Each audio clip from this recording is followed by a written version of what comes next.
da se predstavim, ja sam Predrag Ilić, istoričar po struci, radim već 36 godina u Istorijskom arhivu Šumadije u Kragujevcu. Arhivski sam savjetnik, radio sam master rad iz arhivistike, tako da ima nas troje u Srbiji, koleginica Jasmina Živković iz Požarevca, Arhiva Požarevca i ja iz Kragujevca, od ljudi koji rade u arhivima i ima još jedna koleginica, ali ona ne radi u arhivskoj struci, koja je radila kod profesora pokojnog Arsena Đurovića, a mentori su bili akademik Ljubomir Dimić i dopisni član Srpske akademije Mira Radojević. To je bilo 2010. godine i te 2010. godine sam proglašen za najboljeg arhivistu u Srbiji. Inače sam do sada objavio nekih 10 knjiga, što kao autor ili koautor, i preko 20-30 rada, nisam ih, da kažem, čak ni prebrojao. Ovo što sam, prvo mi je čast i zadovoljstvo, radno predstavništvo, što ste me pozvali. Prvi put sam ovde u ovom mestu i drago mi je, pored sve moje zauzetosti, uspio sam nekako da definišem temu, a to su migracije stanovništva u 19. veku između Nahija, Šumadijske, Kolubare, Jasenice, Lepenice i Gruže. Izvori koje sam koristio za pisanje ovog rada, odnosno još ga nisam napisao, tek ću ga napisati, je pre svega Toša Radivojević koji je radio Lepenicu i Jasenicu, Petar Ž. Petrović koji je radio Šumadijsku Kolubaru i Mihajlo Dragić koji je radio Gružu. Toša Radivojević je radio Lepenicu krajem 19. i početku 20. veka, znači istraživanje je završeno 1903. godine. Mihajlo Dragić je završio 1911. i ubrzo posle toga je i umro, kao vrlo mlad. Inače, sve su to učenici i saradnici Jovana Cvijića i radili su po njegovoj metodologiji. Što se tiče Jasenice, Toša Radivojević je to radio 20. godina 20. veka, znači između 1922. 3. godine do 1926. godine, a Petar Ž. Petrović je radio 30. godina, sredinom 30. godina 20. veka, između 1933. i 1936. godine, mada su konačni rezultati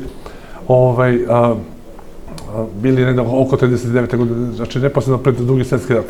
Otprilike svi su radili u neko isto vreme, znači par decenije gore-dole, ali su rezultati do koje su došli jako interesantni.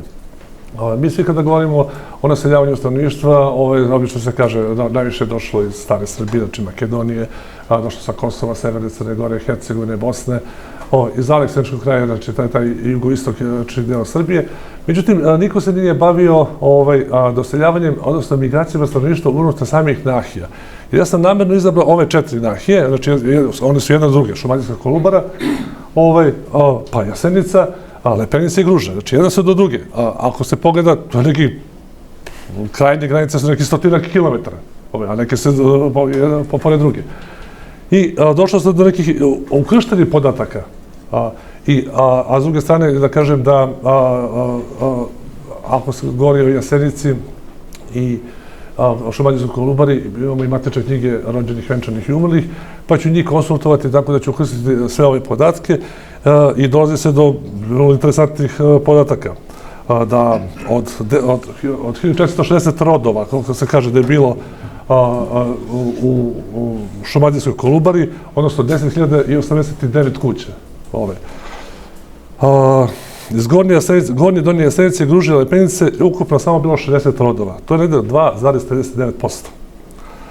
A ako se kaže da je bilo 10.089 kuća, negde 2,71%. Znači, to je ono, te unutrašnje migracije. Ja mogu da shvatim i istorijski, i sociološki i na svaki drugi način da stanovništvo koje je dolazilo, njima je bilo mnogo, preko glave je bilo tog seljenja, tako da, obično kad su došli, oni su se tu stacionirali i ostali su decenijama, a neke su i vekovima, na istim ognjištima. Ali interesantna stvar je da to kretanje, znači, mesta koje su blizu, znači, najviše je bilo iz Jasenice. Od ovih 60 rodova je bilo čak 39. Tako da, znači, nije bila ta neka mobilnost, što se opet može govoriti da je to uglavnom bilo preko poljoprivredno stanovništvo, znači, tek se zanatstvo razvijalo. O industriji ne možemo ni da govorimo u periodu u 19. veka, bar na ovim prostorima ovde. Ako pogledamo naseljenost Jasenice, koji je radio Toša Radiović, i on je obuhvatio period od 1735. do 1922. godine, tu se kaže da je iz Šumadije uopšte došlo 347 porodica, što čini čak 16,45%. I 961 kuća, znači, koja je došla iz Šumadije, što čini 7,97%. Ali ako se gleda po ovim nahijama, znači Lepenica, Šumadijska Kolubara i Gruža, to su zanemarljive cifre. 65 rodova iz Lepenice, odnosno 3,07%, iz Kolubare je 0,9%, jako su Kolubara i Jasenice jedna do druge, a iz Gruže, na primjer, isto tako 0,9%.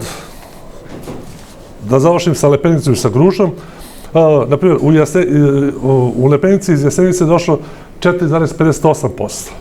Iz Gruže 1,87%, iako su one granične sa Lepenicom, a iz Šumadijske Kolubare samo 37 kuća, što čini 0,0 ne znam koliko posto. Nisam baš izračunao do kraja, a i nisam neki matematičar. Što se tiče Gruže, iz okolnih šumadijskih oblasti je došlo 8,93% ili 81 familija ili rod i 168 kuća, što čini 2,84%. Iz Lepenice je došlo 23, iz Jasenice 5, a iz Šumadijske Kolubare nemamo podataka da je bilo koja porodica došla u Gružu. Dobro, ajde da kažemo, oni su ipak na nekoj određenoj razdaljini. To su neki osnovni podaci koje sam samo pripremio za ovo izlaganje. O tome će sve više biti u radu koji će biti objavljen u zborniku radova, ili kako se već zovete. A nadam se da će doći i do još kvalitetnijih podataka kada budemo još ukrstili i matične knjige rođenih, venčanih i umrlih koje se poklapaju sa ovom temom. Hvala.